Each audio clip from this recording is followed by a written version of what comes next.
ओम शांति।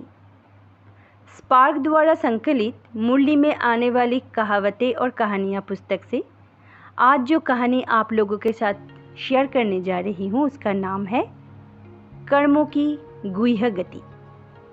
अक्सर मुरली में बाबा इसके बारे में जिक्र करते हैं, तो आइए जानते हैं इस कहानी के पीछे कौन सा आध्यात्मिक भाव छिपा हुआ है और बाबा हमें इस कहानी द्वारा कौन सा श्रीमत देना चाहते हैं। कहानी कुछ इस प्रकार की है। एक राजा की 3 लड़कियां थीं। वह तीनों को बहुत लाड़ प्यार से पालना करता था। धीरे धीरे तीनों लड़कियां बड़ी हो गई। एक दिन भोजन करते समय राजा ने तीनों से पूछा कि आप किसके भाग्य का खा रही हो, किसके द्वारा आपको यह भाग्य वैभव आदि प्राप्त हो रहा है। प्रथम और द्वितीय लड़की ने कहा कि यह सब प्राप्तियां हमें आपके आधार पर ही हो रही है, लेकिन तीसरी लड़की ने उत्तर नहीं दिया। राजा ने उससे पुनः प्रश्न किया। तब उसने कहा कि मैं अपने भाग्य का खा रही हूँ। मेरे भाग्य में जो सुख, संतोष, वैभव आदि है उन्हें ही मैं भोग रही हूँ। मेरे कर्म अच्छे हैं और मेरे जीवन में पुण्य कर्मों का फल जो निश्चित है वही मुझे प्राप्त हो रहा है, अर्थात मेरे भाग्य का फल ही मैं खा रही हूँ, न कि अन्य किसी के भाग्य का। यह उत्तर सुनकर राजा बहुत क्रोधित हुआ। राजा ने कहा कि यदि आपकी प्राप्तियों में मेरा सहयोग नहीं है तो आपका इस राजभवन पर कोई अधिकार नहीं है। आपका विवाह एक गरीब व्यक्ति के साथ कराएंगे तब आप क्या करेंगी? लड़की ने उत्तर दिया कि मेरे भाग्य में वही है तो मैं उससे छूट नहीं सकती।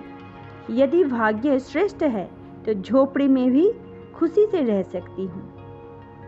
इस प्रकार का उत्तर सुनकर राजा का क्रोध और बढ़ गया। राजा ने अपनी छोटी लड़की का विवाह एक गरीब बूढ़े व्यक्ति के साथ करवा दिया। लड़की ने राजभवन छोड़कर जाते समय राजा से कहा कि पिताजी, मेरे मन में आपके प्रति बहुत सम्मान है। किसी भी परिस्थिति में आवश्यकता पड़ने पर अपनी छोटी बेटी को नहीं भूलना। जिस गरीब बूढ़े व्यक्ति से राजा ने अपनी छोटी लड़की का विवाह किया था, वास्तव में वह एक राजकुमार था।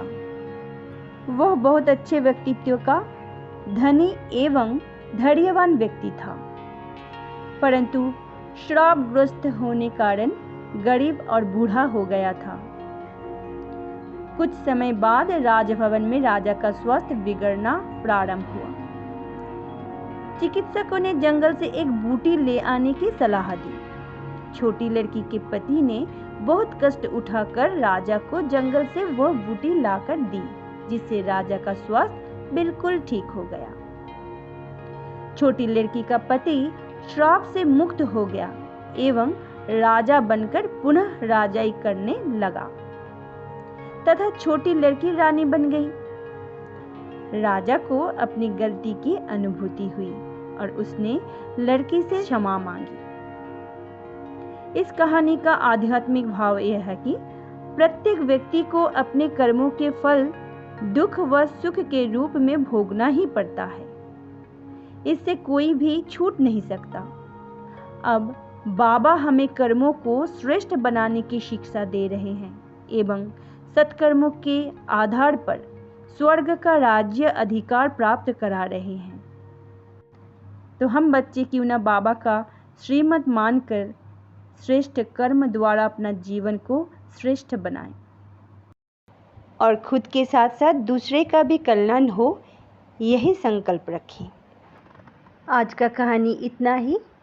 आप सभी स्वस्थ रहे, खुश रहे, आनंद में रहे। तो आज विदा लेते हैं। ओम शांति।